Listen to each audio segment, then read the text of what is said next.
Hey everyone, welcome to the deep dive. We're diving into Azure Data Factory today, ADF for short. You know, you mentioned being curious about ADF, maybe for a project you're thinking about, or just because you want to, level up your data skills. It's definitely a powerful tool. Well, get ready. We're going to break it all down today, become like ADF pros, right? Good. We've got tons of articles and documentation all about Azure Data Factory ready to go. So our mission today is to really understand what is Azure Data Factory? What are all the pieces, the components that make it up? And then, how much does it cost? And of course, got to get practical, some tips for using it, troubleshooting when things go wrong. Yeah, definitely. It can get pretty complex. So let's jump right in. What exactly is this Azure Data Factory? I'm seeing it described as a cloud-based orchestration and automation tool. But what does that actually mean in the real world? Well, the thing about Azure Data Factory is it's more than just kind of moving data around. You can think of it as this conductor. It's orchestrating this whole data orchestra, making sure everything's flowing smoothly and harmoniously. Okay, I love that. The orchestra analogy, it's perfect. But let's break it down a little more. So I'm seeing these terms like pipelines, activities, pop up a lot in the documentation. What are those? Yeah. Imagine a pipeline like a recipe for your data. It's got all these steps laid out. Those are the activities. And those activities, they need to happen in a certain order to get to your goal. Okay, that makes sense. Like, say, copying data from one place to another, or transforming it, maybe even running a custom script, or triggering some external process. ADF gives you all these tools, all these activities, so you can really build whatever data integration workflow you need. It's super flexible. So if I want to grab data from, let's say, my company's database, clean it up a bit, then load it into like a data warehouse for analysis. That would be a pipeline with a few different activities. Yeah. Okay, cool. And then I see data factories. Where do those fit in? So those data factories keep your pipelines organized. Think of them as workspaces. They hold all your ADF resources. You might have different data factories for different projects, different departments, just like folders on your computer. Makes sense. Yeah. But hold on a sec. There are a ton of other components, right? I'm seeing things like data sets, linked services, integration runtimes. Oh, yeah. It's a little overwhelming, to be honest. It is, yeah. It's a lot to take in, but it all connects. Let's break it down one piece at a time. Let's start with data sets. Those represent your data, where it's coming from, where it's going. Okay, so if I'm pulling data from my company's SQL database, there'd be a data set for that. Yeah, exactly. And, ADF is all about, structure and making things reusable. So these data sets are strongly typed, which just means they stick to specific formats. Okay, so that helps prevent errors down the line. Yeah. Keeps things consistent. Got it. So then what are these linked services? Linked services, they're like the bridge between ADF and the outside world, your database, a storage account, maybe a cloud service like Salesforce. What? And it stores those connection details so you don't have to type them out every single time, So it's like a central place for all those connection strings. Makes things more secure too, right? Exactly. Now, have you come across data flows yet? I have. They seem to be all about data transformations, but in like a visual way. Yeah, that's it. They're great for people who, maybe aren't as comfortable writing code. You can just drag and drop different transformations. You can filter, you can aggregate. It's very intuitive, even if you're not a hardcore coder. Okay, that sounds awesome, actually. So much easier to manage those more complex transformations. Way easier, yeah. Now, what about these integration runtimes, or IRs? What are those all about? So the integration runtime, it's like the engine, the heart of your data factory. It's where all those activities actually happen. They're executed.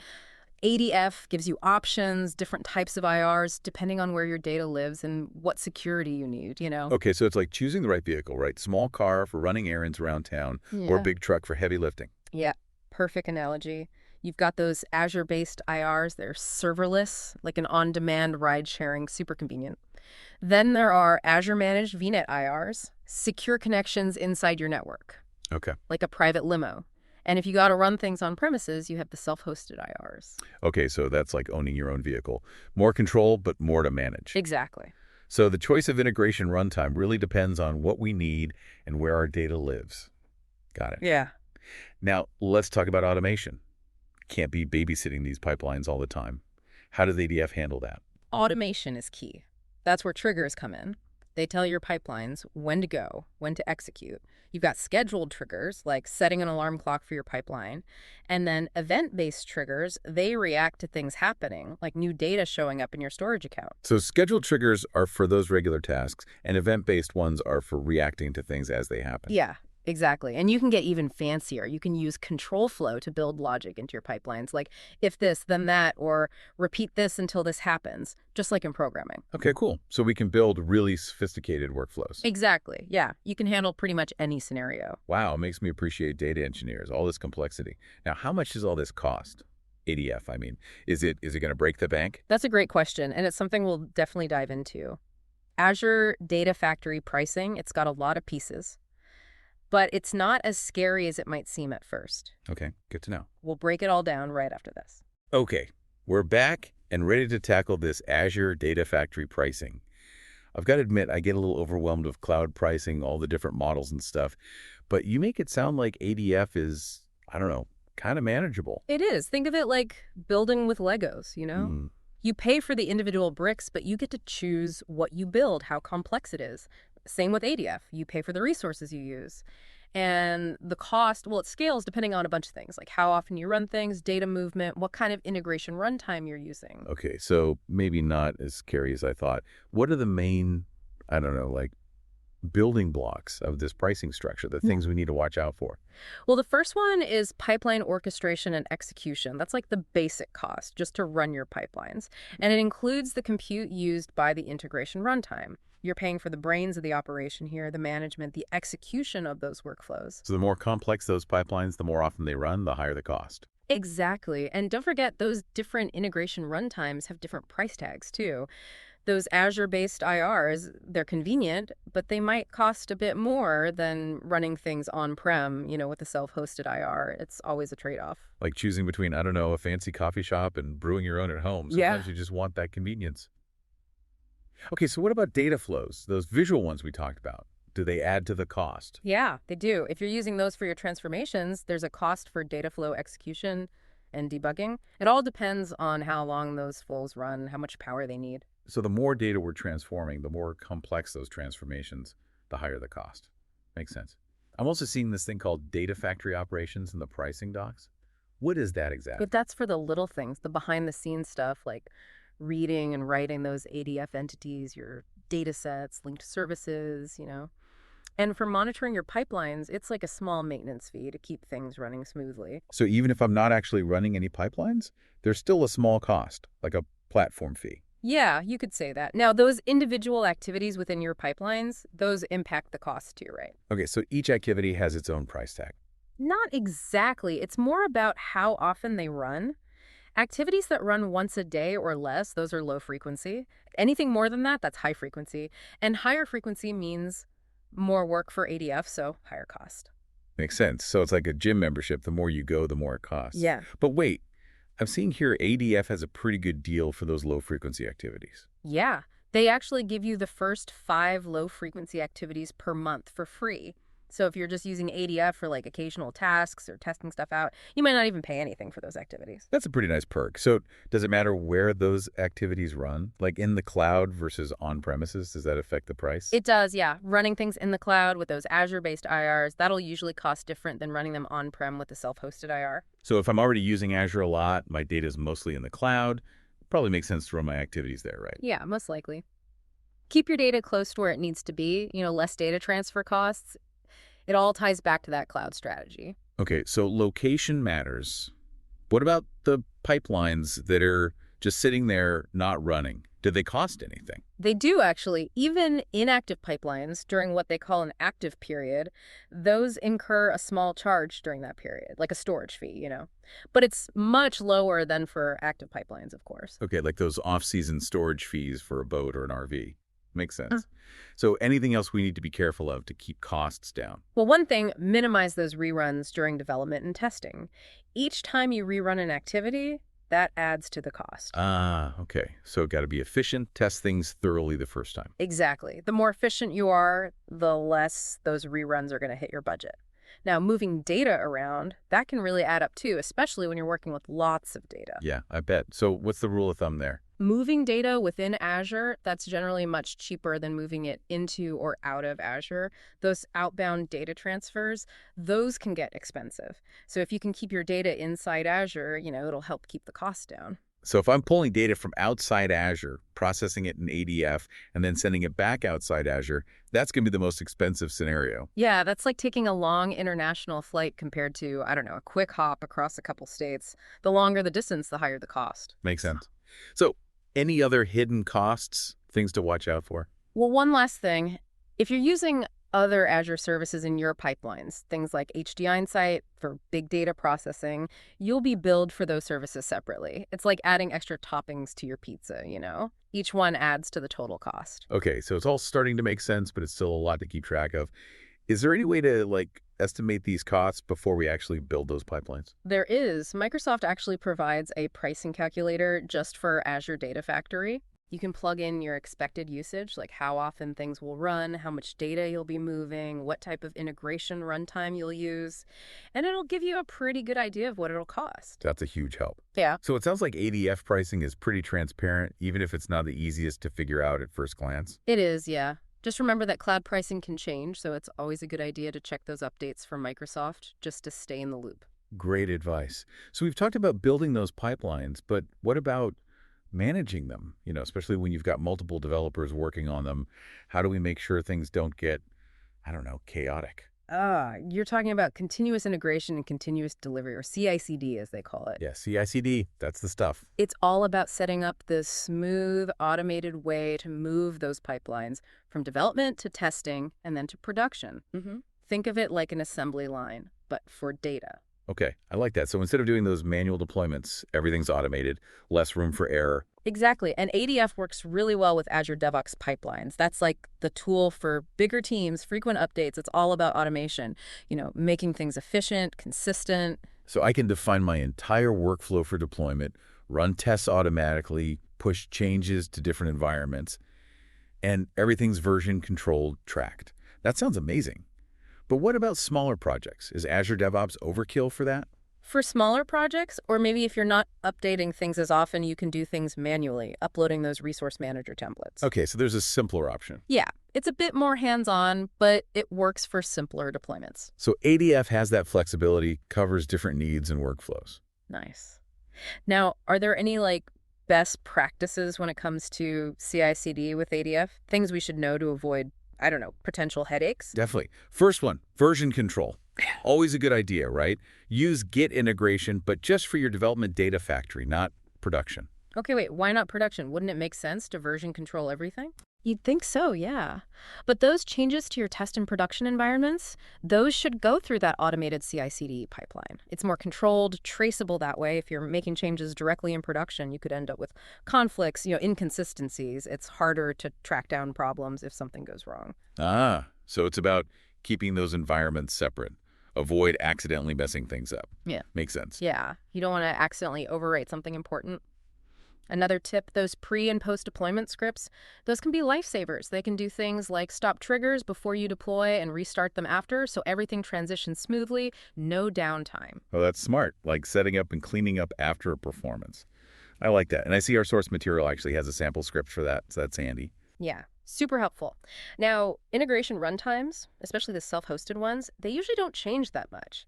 And you want them to be the same across your different environments. ADF actually expects consistency there, like the same name, type, and subtype of IR across all your stages in that CI/CD pipeline. So if you want to share them across those environments, which is a good idea, create a separate data factory just for those shared IRs, and then link to that shared factory from your other environments.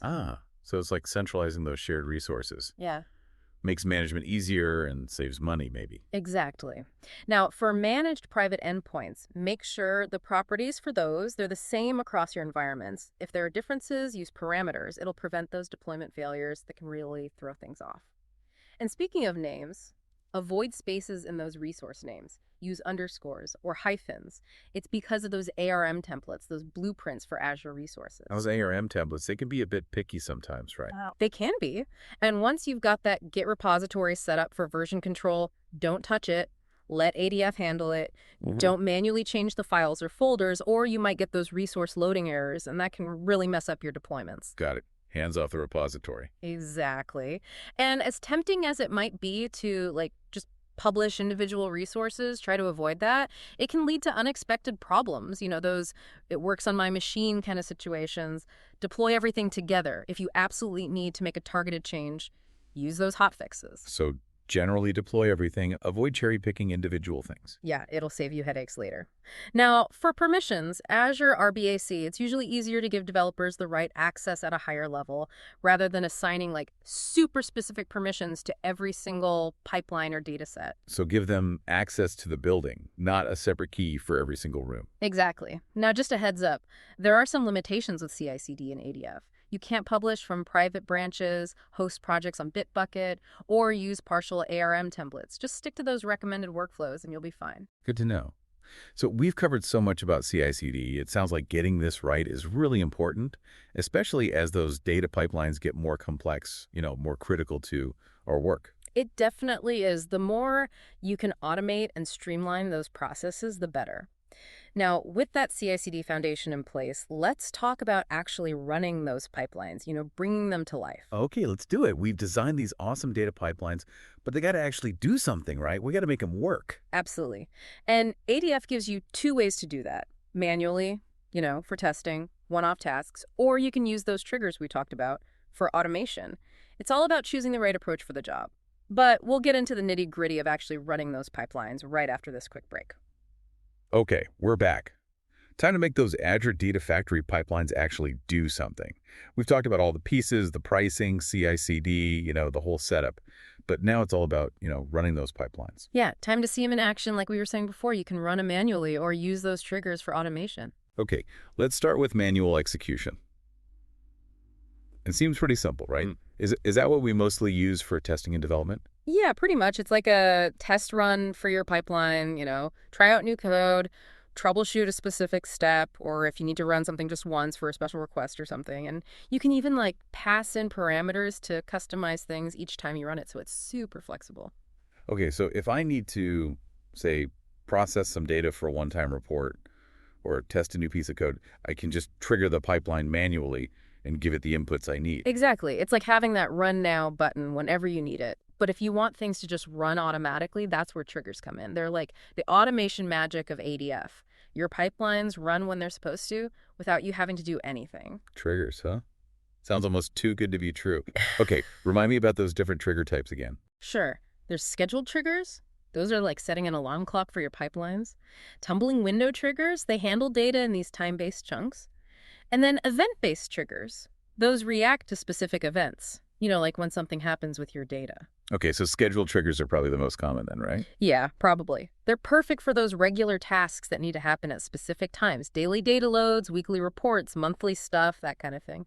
You just tell ADF when you want it to run and how often, like setting a recurring appointment on your calendar. Okay, so if I have to process data every day at midnight, that's a job for a scheduled trigger. Yep, exactly. Now, those tumbling window triggers, they're more specialized. You use those when you got to process data in chunks over certain time intervals. Okay, can you give me an example of when I might use a tumbling window trigger? Like a real-world example. Sure. Let's say you're looking at website traffic data and you want to understand user behavior in hourly batches. So that trigger would fire every hour, process the data from that hour, and then move on to the next hour. Keeps things nice and organized in those little time buckets. So it's like I don't know, moving window. Yeah. It keeps going, processing those time intervals. Cool. Now, what about those event-based triggers? Those sound pretty powerful for, I don't know, like real-time data stuff. They are. They're the reactive ones. They just wait for a specific event to happen, and then they kick things off. Like, let's say a new file shows up in your storage account. The trigger sees that, bam, starts the pipeline to process that new data. No manual intervention needed. Okay, that's awesome for things like, I don't know, ingesting data in real time or working with IoT devices where things are happening all the time. Exactly. It's all about automating those responses to your data. And the best part is, you can mix and match those triggers. You could have a single pipeline with multiple triggers, or a single trigger could start multiple pipelines. It's all up to you. So much flexibility, it's kind of mind-blowing. Yeah. But even with all this automation, we still need to, keep an eye on things, right? Make sure those pipelines are behaving themselves. Absolutely. Monitoring is key. There's those gauges on your car's dashboard, you need to make sure everything's running smoothly under the hood. Okay, so what kind of monitoring tools does ADF give us? How do we keep tabs on all this stuff? ADF's got you covered there. You've got Azure Data Factory Studio, that's like your central command. You can see your pipelines running in real time, see if they're succeeding, how long they're taking, any errors, and even get cost estimates. So I can quickly see if things are on track, if something went wrong, how much it's costing me. Nice. Exactly. And you can dig deeper too, check those detailed logs for each pipeline, even for each individual activity in that pipeline. Super helpful for troubleshooting and figuring out how to improve performance. And it integrates with Azure Monitor, which is like this powerful analytics platform for all your Azure stuff. So that gives us even more analytics and reporting power. Yep. Azure Monitor, it collects all sorts of data, like metrics on CPU usage, memory, network traffic, and those detailed resource logs from your pipelines. Then you can use those tools in Azure Monitor to analyze the data, build dashboards, set up alerts, and really understand what's going on with your pipelines. Alerts, those are like our early warning system, So right? yeah, Let us know if something's not right. exactly. Catch those problems before they become big headaches. But even with the best monitoring, sometimes things go wrong, right? So let's talk about troubleshooting. Okay, fire away. What are some of those common ADF issues we should be ready for? Well, one you'll probably see is those Java virtual machine errors, JVM errors. Those usually happen on those self-hosted IRs, No. especially if the machine running that node, it's running low on memory or resources. So if I'm running ADF on premises Mm. and my server's kind of overloaded, that's when I might see those GVM errors. Exactly. Usually it's an easy fix, give that JVM more memory and you're good to go. Another common one is those wildcard path errors. Those happen when you try to use wildcards and file paths, but the data set you're using doesn't support them. Okay, so if I'm copying files from a folder with a wildcard in the path and the database I'm copying to doesn't allow those, I'm going to have a problem. Yeah, exactly. Double check that documentation, make sure those paths are compatible. Then there's FIPS mode errors. Those can be tricky. FIPS mode, it stands for Federal Information Processing Standards, so it forces the use of specific algorithms for security. But sometimes those conflict with what ADF uses. So it's like a security feature that's kind of backfiring. Yeah, you could say that. Turning off FIPS mode can sometimes fix it, but you got to be careful with that. Involve your security team. And of course, there's always those good old authentication errors. Those happen when the credentials you've got stored in those linked services, they don't match what the data source or destination needs. Yeah, it's amazing how often it's something simple like that. Credentials, they can trip you up. It's true. It's usually the first thing to check if you're having connection problems. Another thing is using data formats that aren't supported. ADF can handle a lot, but not everything works everywhere. Right, so got to make sure those formats are compatible on both ends. Exactly. Always check the documentation for the source and the sync. Make sure they can handle that format. And sometimes you might get errors because of, unsupported commands. That just means you're trying to do something that the service you're using, it doesn't know how to do it. Okay, got to know the limits of each service we're using. Makes sense. Yep. Now, there's also those data consistency issues. That's when you have like temporary glitches or access restrictions on the source or sync.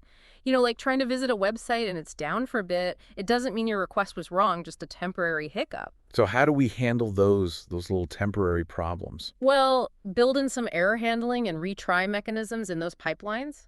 If there's a glitch, the pipeline can just try again later, automatically. So it's like a backup plan for those unexpected events. Exactly. It makes those workflows more resilient, less likely to completely fail.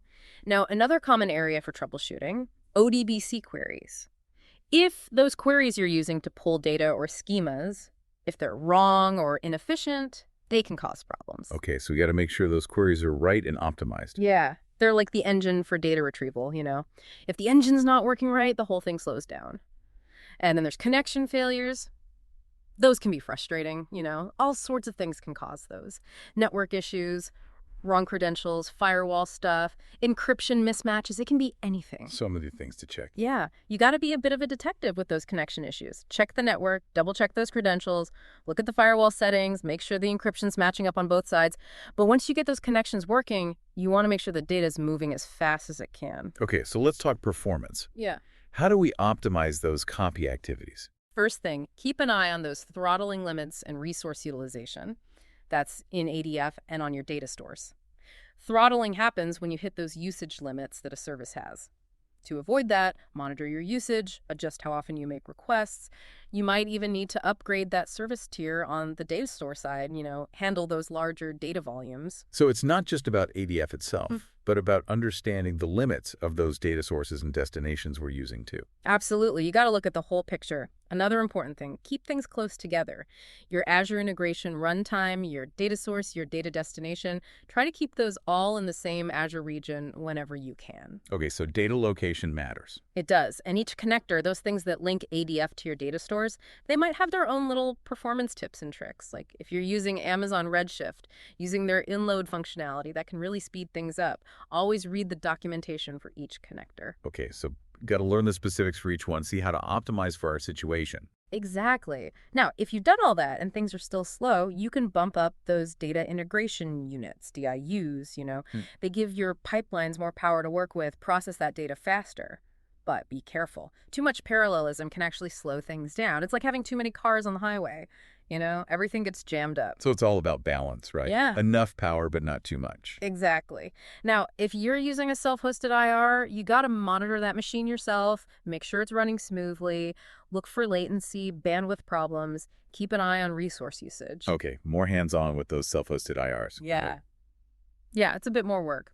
Now, let's talk about those big files. Those can be a challenge for performance, especially XML and JSON files. Yeah, I was just thinking about that. For large XML files, if they have the same schema, try using a notebook activity with a memory-optimized cluster. For JSON, choose the right document form based on your data structure. That'll help with memory and speed during those data flows. Okay, great tips for those larger files. Now, before we wrap up, let's touch on that visual monitoring in ADF Studio again, those features we talked about earlier. Yeah, it's really helpful. You can see those pipeline runs, their status, how long they're taking, what parameters they're using, any errors, you can filter, you can group them, and you can even rerun pipelines right there in the studio. So if a pipeline fails, I can easily see what happened and just rerun it. Yep. And you can rerun just specific activities within that pipeline too. Great for debugging. And ADF Studio shows you those estimates for DIU and integration runtime usage so you can track costs and stay within budget. So it's like a cost tracker built right in. Yeah. You mentioned Gantt charts, too, Yeah. for visualizing those pipeline runs. Yeah, Gantt charts are awesome for seeing those dependencies between pipelines, spot any bottlenecks. Like a visual roadmap of our data workflows. Right. Okay. Wow, we've learned so much about Azure Data Factory. The core concepts, the pricing, the whole CI/CD process, how to run those pipelines, monitor them, troubleshoot, even optimize performance. It's a lot to take in, but it's been super valuable. I agree. You're well on your way to becoming an ADF expert. I feel a lot more confident about tackling those data challenges now. Thanks for walking me through all of this. You're very welcome. Data integration's a fast-moving field, but with ADF in your toolbox, you're ready for anything. And to all our listeners out there, thanks for joining us on this deep dive into Azure Data Factory. We hope you learned a lot. We'll be back soon with another exciting topic, ready to explore. Until then, keep learning, keep exploring, and most importantly, stay curious.